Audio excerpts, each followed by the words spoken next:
اور حضور نے پتہ کیا فرمایا؟ مولا علی راوی ہیں حدیث کے، محبوب نے فرمایا میرا قرآن کبھی پرانا نہیں ہوگا،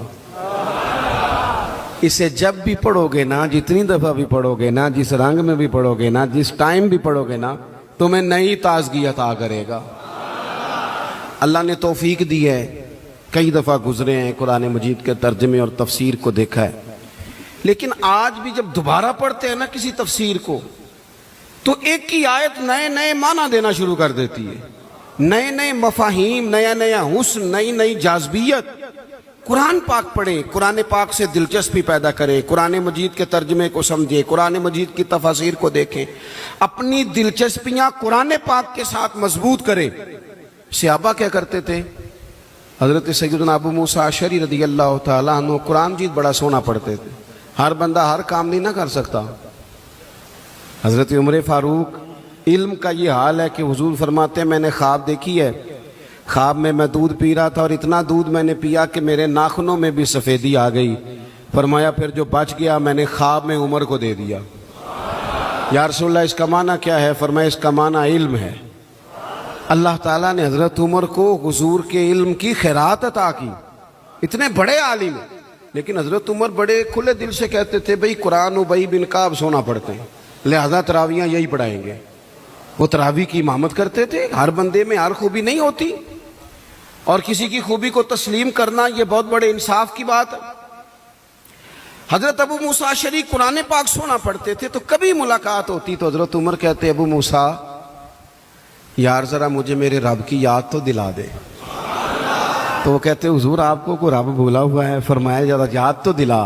پھر وہ قرآن پاک پڑھتے، اور جب وہ قرآن پاک پڑھتے تو حضرت عمر روتے۔ قرآن مجید کے ساتھ اپنی دلچسپیاں، اپنا مزاج۔ مفسرین نے لکھا ہے کہ صحابہ جب ایک دوسرے سے ملتے تھے نا تو السلام علیکم کے بعد سورہ عصر کی تلاوت کرتے تھے۔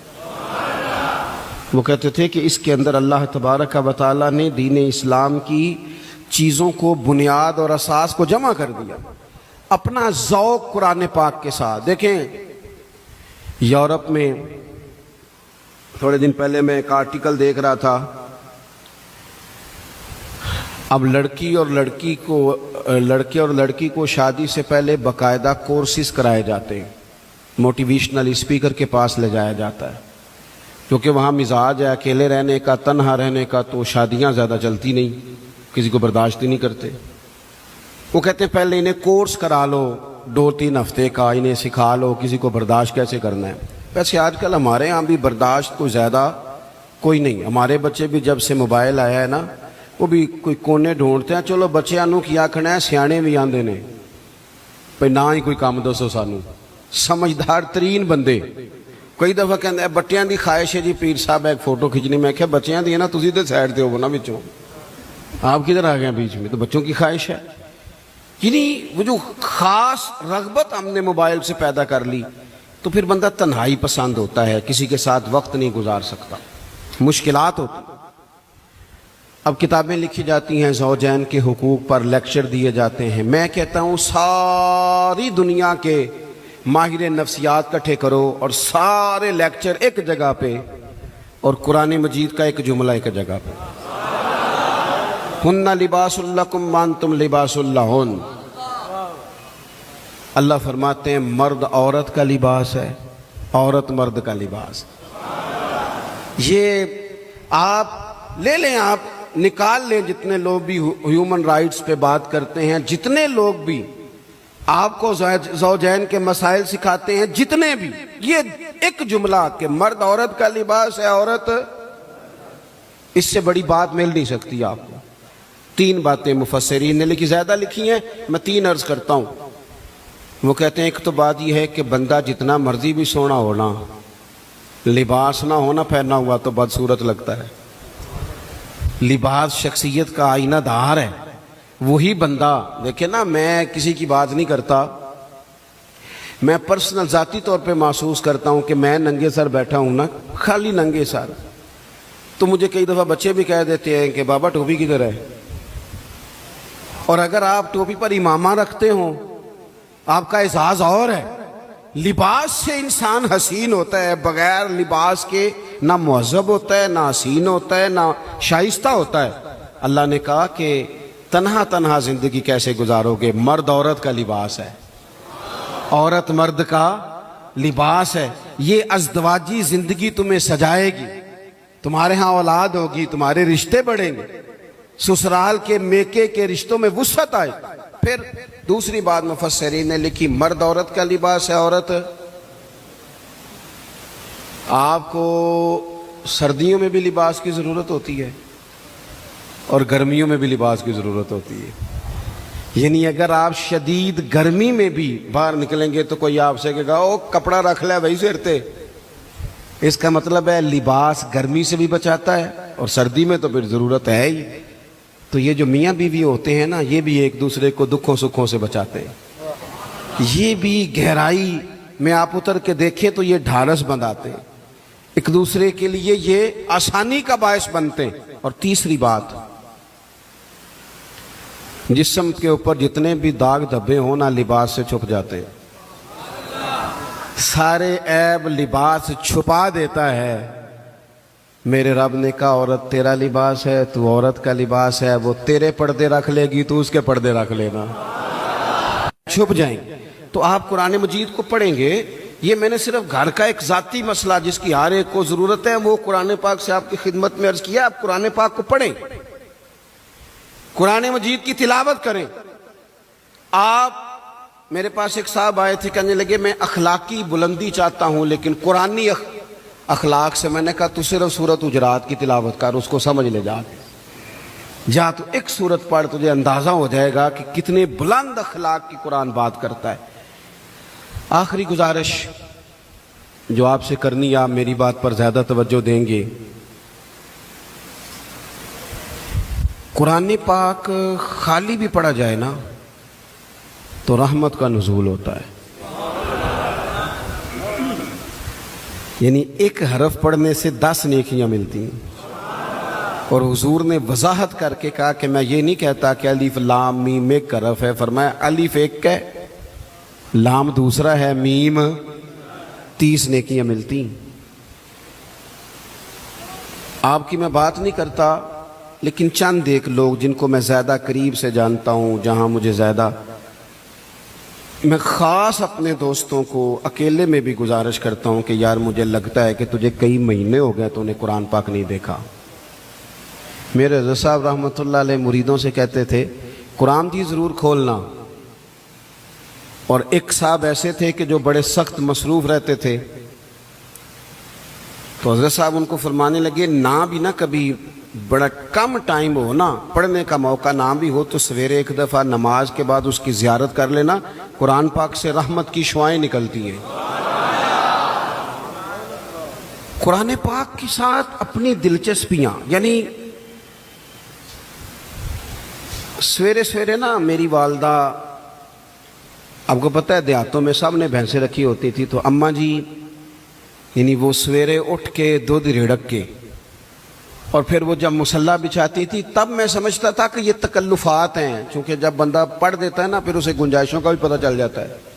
میں سمجھتا تھا یہ تکلفات ہیں کہ وہ پہلے کپڑا مصلی بچھاتی، پھر پیالے میں پانی لا کے پاس رکھتی، پھر وہ جناب اس پہ پڑھنا شروع کرتی، پھر وہ ریل، اور پھر ریل کے یہ جو حافظ ہوتے ہیں نا ہمارے، یہ پھر زیادہ نہیں چومتے قرآن پاک کو، ان کے پاس ہوتا ہے نا ہر وقت. لیکن وہ پرانے بندے وہ شنیل کا غلاف، پھر اسے کھولنا، پھر اسے چومنا، پھر سینے سے لگانا، یہ ساری چیزیں ان کے پیش نظر رہتی.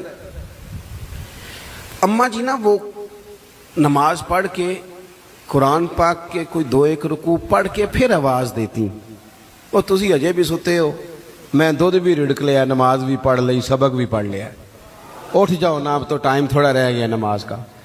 یہ آپ یقین کریں، میرے سے بزرگ ناراض نہ ہو جائیں لیکن بچوں کو نماز کی تقریر نہ سناؤ کہ پتر نماز پڑھنی چاہیے، نہ تقریر نہ سناؤ. تقریریں باہر چلتی ہیں، گھر میں نہیں چلتی. گھر میں عمل چلتا ہے. بچوں کے سامنے نماز پڑھو، بچوں کے سامنے قرآن پاک پڑھو، اپنی اولاد کو عادی کرو کتاب و سنت کا. سارا دن گپیں، سارا دن باتیں، گھر میں بھی تبصرے، ٹیلی فون پہ گپ شپ، اس نے تو نفسیاتی کمزوری پیدا کر دی ہے قوم میں. اپنے گھر کے اندر چلن پیدا کریں قرآن پاک کا، قرآن پاک سے پیار ہو۔ وہ ایک دفعہ نا یہ ضلع شیخو پورہ کے کسی گاؤں میں ایک آڑتی تھا، یہ منڈی میں آڑت، وہ پرانی بات ہے پاکستان بننے سے پہلے کی، وہ سادہ سا بندہ تھا، داڑھی رکھی تھی، 5 وقت نماز پڑھتا تھا، تو فوت ہو گیا، آڑت کرتا تھا تو اس کی قبر سے خوشبو آنے لگ گئی۔ تے کدی کسی پیر دی قبر چوندی تو پھر کوئی منڈیاں نے بٹت کرنی سی پیراں دیاں نے، پھر تو کمال ہو جانا تھا۔ اللہ خیر فرمائے، اللہ ماشاءاللہ، پھر کوئی کہانی کوئی کرامت ادھر ادھر سے جوڑ جاڑ کے بھی لوگ بنا لیتے ہیں۔ لیکن وہ سادہ آدمی تھا، قبر سے خوشبو آنے لگ گئی، شور پڑ گیا، لوگ جمع ہو گئے، بندے نا آہستہ آہستہ وہ عدت ختم ہوئی تو اس کی خاتون سے کہنے لگے کہ مثلاً وہ انگوٹھا چھاپ بندہ تھا، سائن بھی نہیں کرنے آتے، قبر سے خوشبو، آخر کوئی تو عمل ہوگا۔ کہنے لگی اسے نا قرآن پاک سے بڑا پیار تھا، پڑھا ہوا نہیں تھا تو ہر روز وضو کر کے نا دن میں 2 وقت قرآن پاک کھولتا اور پھر اس پہ لائنوں پہ انگلیاں رکھ رکھ کے چلاتا، رو کے کہتا مالکا غلطی ہو گئی ہے، میں نے پڑھنا چاہیے سی۔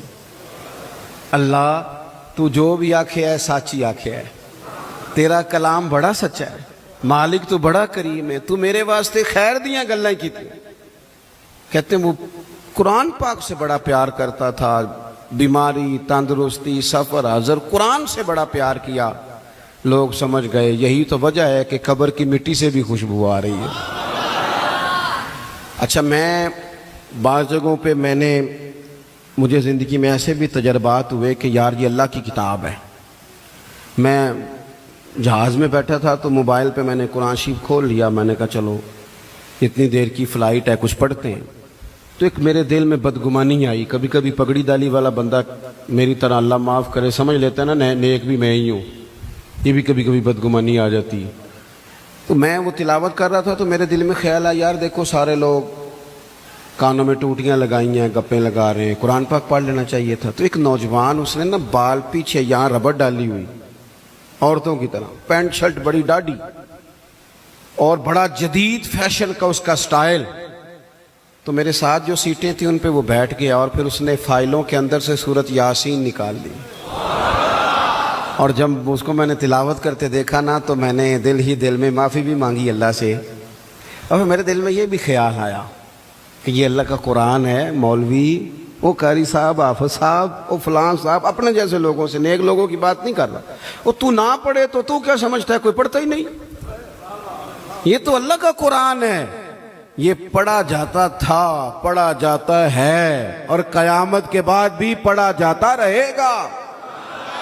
پتہ نہیں اللہ نے، یعنی اگر میں اور آپ نہیں پڑھیں گے تو یہ محتاج نہیں، کس سے رب پڑھوا رہا ہے، کون پڑھ رہا ہے، کس طرح لوگ پڑھ رہے ہیں۔ تو قرآن پاک سے محبت کریں۔ آج زور کے بعد پڑھ لیں گے کوئی 2 4 آیتیں، چلو میں کدوں آکھے ہاتھ کھڑے کرو یا قسم چکو تسی نیت بھی نہیں پہ کر دے، تھوڑا سا پڑھ لیں گے انشاءاللہ تعالی۔ اچھا 2 3 دن میرے کہنے پہ پڑھیں آپ، 2 3 دن صرف، لمبا نہیں۔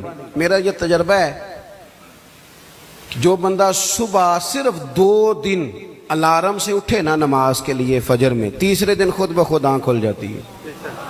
اللہ نے نا یہ دماغ کا کمپیوٹر اس طرح کا بنایا ہے کہ نیند بھی اس میں فٹ ہوتی ہے، کتنے سے اتنے بجے تک سونا ہے۔ تو اگر آپ فٹ کر لیں گے نا کہ میں نے نماز میں اٹھنا ہے پھر تلاوت کرنی ہے، تو انشاءاللہ تعالی آپ کی آنکھ کھلا کرے گی۔